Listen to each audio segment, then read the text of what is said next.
వినే చెవి. అందుకే మనము వాక్యం వింటున్నప్పుడు మొదట హృదయం సిద్ధపరచుకోవాలి, ప్రార్థన పూర్వకంగా రావాలి. ఏ వాక్యం నాతో మాట్లాడుతుంది కదా, ఏ వాక్యం నన్ను హెచ్చరిస్తూ ఉంది, ఏ వాక్యం నాకు వాగ్దానం ఇస్తుంది. ఈ 4 స్టేజెస్లో నేను ఎక్కడున్నాను కదా. అది త్రో ప్రక్కన అంటే కేర్లెస్నెస్. రెండవది రాతి నేల, శ్రమలు రాగానే దేవుని వదిలిపెడతాం మనం, అది.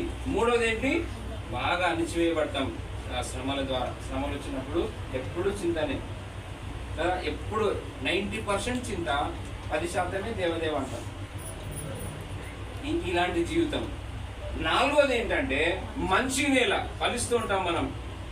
ఎన్ని శ్రమలు వచ్చినా దేవుని కొరకు నిలబడతాం, ఏదైనా దేవుని కొరకు మనం నిలబడతాం. హల్లెలూయా, హల్లెలూయా. ఈ 4 స్టేజెస్లో మనం ఎక్కడున్నాం అది ఆలోచన చేసి ప్రార్థన చేసుకున్నాం. అందరం తలంచుకొని ప్రార్థన చేసాం. మహాపరిశుద్ధ